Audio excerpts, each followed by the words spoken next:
Bonjour, bienvenue dans ma nouvelle vidéo, j'espère que vous allez bien. Dans cette vidéo, nous sommes au premier étage et je vais essayer de ranger et organiser tout ce placard. Pas mal de travail à faire. J'ai également tout ça à vider car c'est censé aller dans le placard en question. Si j'ai le courage à la fin, je m'occuperai de la chambre de Jules. Et c'est la dernière vidéo du mois d'août où il y a quelque chose à gagner. Et il s'agit de l'aspirateur robot de la marque Ultenic. Donc je vous en parlerai en même temps. Et nous avons Hercule, le chien de ma sœur, qui me tient compagnie aujourd'hui. Donc je vais commencer tout de suite par le placard. Ensuite, je vous parlerai de l'aspirateur. Et on va dire que j'aurai le courage de faire la chambre de Jules, car aujourd'hui, il n'est pas là, il est avec son petit cousin, avec son papy. Donc ça commence. Concernant le placard, la première chose à faire déjà, vu que nous avons des petites armoires en bas, c'est récupérer tout ce que je peux mettre pour aller au travail.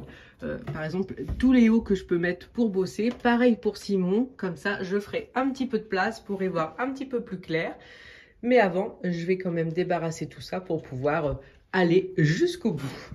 Donc comme je viens de le dire, la première chose à faire, c'est vraiment tout enlever. Comme ça, je peux me permettre d'aller dans le fond du placard pour bien voir tout ce qu'il y a dedans et pouvoir faire le tri correctement.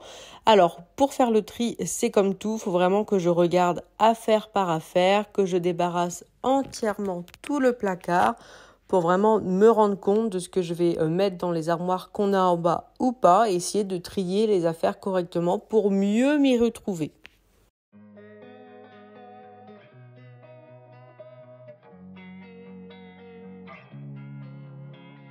Losing time, I'm fading fast. I just wanna make it last. Try to let go of the past. I close my eyes and...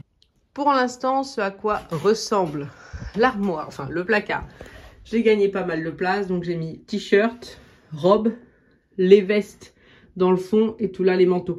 Je pense acheter des housses, vous savez, où on peut aspirer l'air pour gagner de la place, surtout au niveau des manteaux d'hiver. Je pense faire ça, je n'ai jamais essayé, sauf sur des couettes. Donc on verra bien, parce que je veux pas non plus me retrouver avec des manteaux d'hiver tout froissés. Donc je continue le tri, encore un petit peu. Alors, une fois que j'ai tout trié, tout ce qu'il y avait dans les caisses, je remets simplement ce que je dois remettre dans ce placard et d'autres choses, certaines que je vais mettre dans la cave, d'autres que je vais mettre dans ma chambre ou dans la chambre des enfants. Mais je prends vraiment le temps de tout regarder pour pas remettre des choses inutiles dans cette pièce, sinon ça ne sert strictement à rien. Le placard est terminé, donc j'ai juste rajouté des petites choses en haut. Donc là c'est les sacs que j'aime bien garder, là ce sont des sacs à main que j'utilise pas pour le moment. Oh, je m'approche parce que j'ai déjà oublié. Celui-là, je ne sais déjà plus. Oui, c'est tout ce qui est lunettes, les lunettes en double qu'on a. Non, c'est ici ça. Là c'est des jeans et là... Ah oui, c'est tout ce qui est bonnet, écharpe. Ça promet, c'est déjà en 2 minutes, j'ai oublié. Après les vêtements, j'ai pas bougé. En bas, j'ai juste mis, donc là, c'est les matelas chauffants qu'on prend en hiver. Je savais pas où les ranger. Une valise qui traîne. Les autres sont sûrement à la cave. Ça, c'est une boîte de sacs. Là, ce sont des chaussures, mais j'en ai 3 qui n'ont pas de paire. Donc, je les laisse au-dessus parce que j'irai fouiller dans la cave. J'ai sûrement 3 chaussures qui traînent toutes seules, qui doivent se demander comment elles vont terminer. Donc, le placard, je m'y retrouverai un peu plus. Faut pas que j'oublie de mettre des étiquettes, sinon je vais vite chercher, je vais longtemps chercher les écharpes cet hiver. Donc déjà, très bonne chose de faite, je suis très contente. Alors, le petit couloir, du coup, c'est vide. Hop, le palier, j'ai des choses à descendre. Là, c'est tout ce qui est plaid, tout ça, je vais mettre ça dans ma chambre. Là, ce sont des t-shirts à Simon. Mais c'est pas des t-shirts qu'il met, c'est des trucs un peu déco. C'est pas pour aller au boulot, on va dire. Ça, c'est tout ce qui est sous-vêtements à trier dans notre chambre à nous. Un pantalon à Simon. Et ça, c'est tout ce qui concerne mon lit. Donc, tout ça, je vais le descendre. Et comme ça, après, je vais pas utiliser, du coup, cet aspirateur-là pour nettoyer. Mais on va utiliser l'aspirateur robot Ultenic. Concernant cette petite pépite, donc c'est un aspirateur robot avec quelque chose que je trouve très intéressant et qui pour moi est super pratique, c'est tout simplement le bac à poussière. Comme ça, une fois que l'aspirateur robot a fini de passer, il va revenir à sa base tout seul pour se recharger. Mais là, en plus, il va pouvoir vider tout seul toutes ses poussières. Et il a une grande contenance et comme ça, vous n'avez pas besoin d'y toucher pendant environ 60 jours, ce qui, on va pas se mentir, est énorme. En plus d'avoir un grand réservoir, il a aussi une grande autonomie. Il dure environ pendant 3 heures, ce qui représente 250 mètres carrés. Derrière, il a donc le bac à poussière qui fait aussi bac à eau pour nettoyer le sol. Donc on met la petite serpillière si on le désire, sinon il peut juste passer les poussières.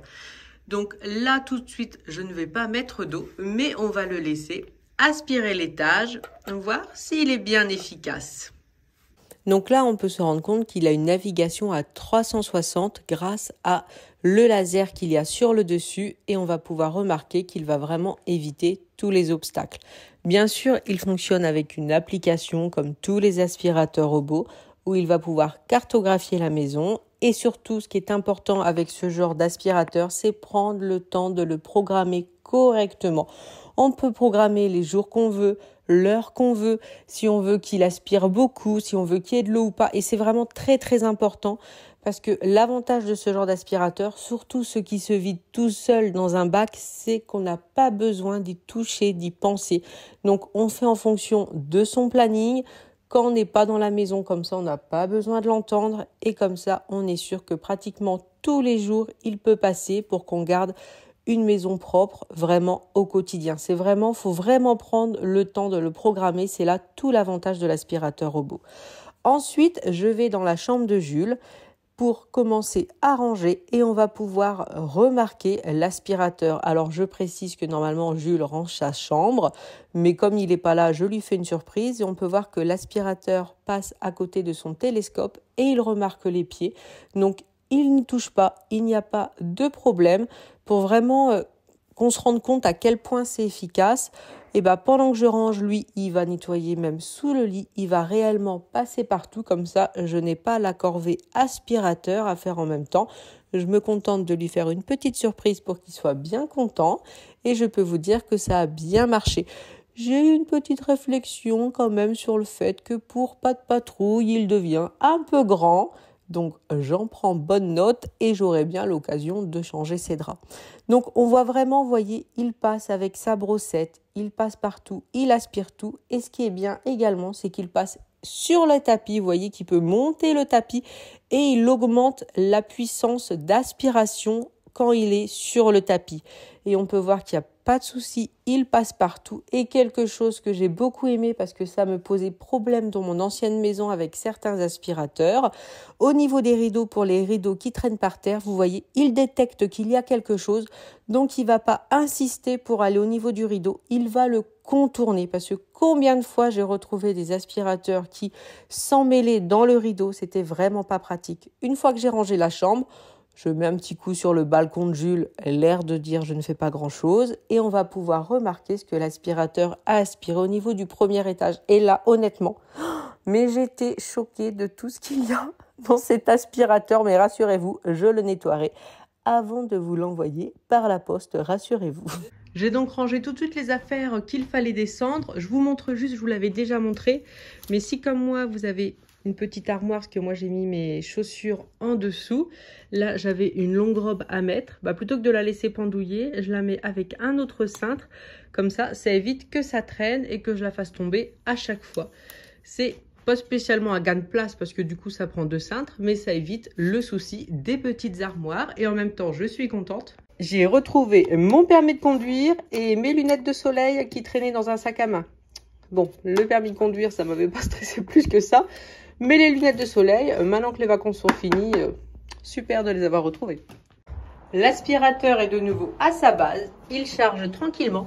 Donc encore une fois, pour participer au concours, il faut être abonné à la chaîne, laisser un commentaire, tout simplement pour pouvoir être tiré au sort. Et bien sûr, ne pas oublier de cliquer sur le lien de l'aspirateur en description. Voilà, je vous remercie et je vous dis à bientôt.